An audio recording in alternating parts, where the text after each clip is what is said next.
perle de culture de Tahiti, unique et incomparable. Sa robe a l'éclat des lagons lumineux des atolls polynésiens. Sa forme et ses rondeurs expriment la sensualité d'un corps de femme. La perle de culture de Tahiti a toutes les couleurs, les grâces, les formes et les nuances dont on peut rêver, et que lui a donné l'huître qu'il a enfantée.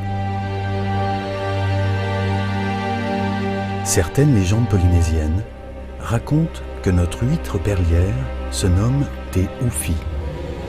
Elle est la fille de Okana, l'esprit du corail, et de Varo, l'esprit du sable. Elle est parée de la robe étincelante de chaque poisson de son domaine.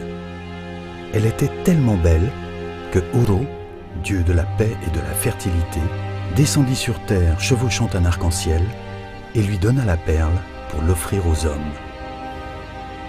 La robe de Te Ufi et l'arc-en-ciel de Oro donnèrent l'irisation de nos perles.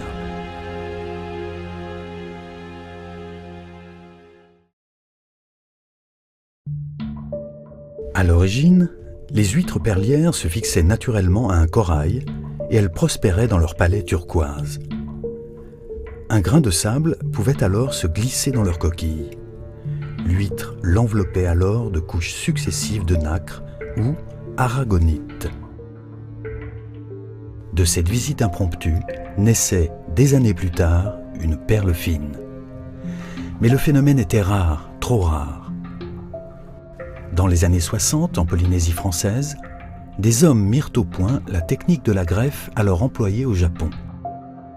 Ils insérèrent dans la poche perlière de la nacre Pinctada margaritifera cumingi non pas un grain de sable, mais un nucléus, bille de bivalve d'eau douce, et un greffon, petit morceau du manteau d'une jeune nacre.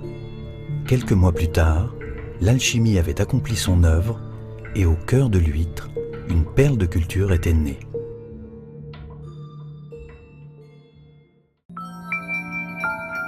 Le nom nacre provient du mot d'origine persane nakar, qui signifie ornement chatoyant. Les huîtres qui donnent vie aux perles de culture de Tahiti sont particulièrement grandes. Elles peuvent atteindre 30 cm de diamètre et portent le nom de Pinctada margaritifera cumingi. Habitant les eaux polynésiennes depuis la nuit des temps, elles sont réputées pour la qualité de leur sécrétion nacrière de type aragonite. Aujourd'hui, les jeunes huîtres perlières sont collectées dans certains atolls de Polynésie, sous la surface de l'eau, le long de collecteurs où viennent se fixer les larves. À l'âge adulte, elles sont ensuite greffées. L'opération se déroule dans des farets greffes, de simples maisonnettes situées à proximité du lagon. C'est dans ces fermes perlières que le greffeur récolte ce qu'il a semé plusieurs mois et années auparavant. Du lever du jour au coucher du soleil, la ferme perlière résonne du travail d'hommes et de femmes qui, les mains gantées, détroquent les jeunes huîtres, les percent, tirent de l'eau les kangourous, ces filets qui rassemblent les huîtres greffées qu'ils nettoient. C'est un travail qui leur permet de rester sur leurs atolls isolés et d'y vivre dignement. La perle se forme lentement, elle n'est pas pressée. Elle a 18 mois pour venir au monde. Jour après jour, des centaines de fines couches perlières se superposent, les cristaux d'aragonite s'accumulent autour du noyau et du greffon que le greffeur a placé dans la poche perlière de la nacre. De cette œuvre alchimique dépendra l'orient de la perle et la profondeur de son éclat. Puis, l'homme retire l'huître de son lagon et il ouvre l'écrin où la belle a grandi. La perle n'oppose aucune résistance. Elle est extraite de son sac perlier et elle est sans défense. L'homme peut alors l'observer, la juger, la mesurer, puis la classer en fonction de son diamètre, de sa couleur, de sa forme, de la qualité de sa surface.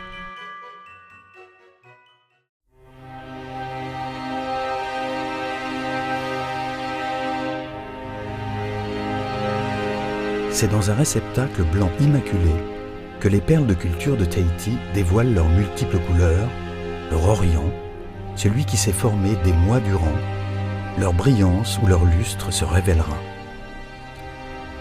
Leur taille se mesure en millimètres, les plus grosses perles étant les plus rares et donc les plus prisées. Quant à leur forme, elles ne sont pas forcément rondes ou en forme de poire, sphère parfaite ou baroque, cerclée, goutte, bouton ou ovale. La perle vient au monde comme elle le souhaite. À l'instar des keishi, ces petites perles sans noyau. L'huître a rejeté le nucléus, introduit au moment de la greffe, et n'a conservé que le greffon qu'elle a recouvert d'une multitude de couches de nacre. Enfin, dans l'histoire de la perliculture, les mabés sont les premiers produits perliers récoltés. Issus d'une demi-sphère posée sur la paroi interne de l'huître, ils ont, comme la perle de culture de Tahiti, les couleurs irisées des atolls polynésiens.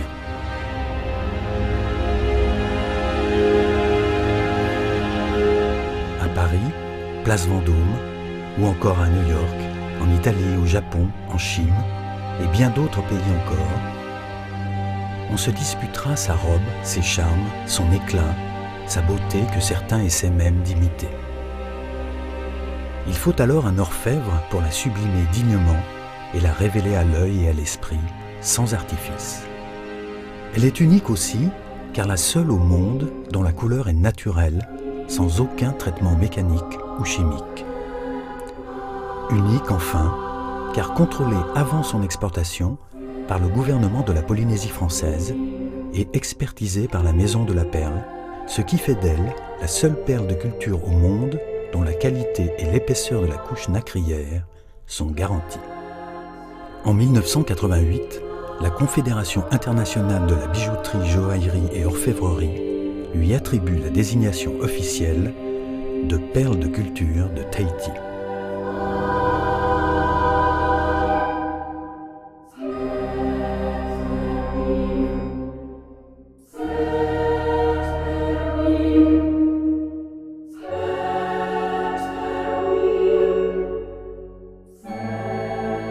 De sa légende céleste à sa naissance au paradis terrestre, elle est le fruit de la symbiose entre la nature et l'homme. Il va lui porter toute son attention, la choyer, l'orner de 1000 feux, pour qu'elle révèle ses éclats de couleurs au monde entier.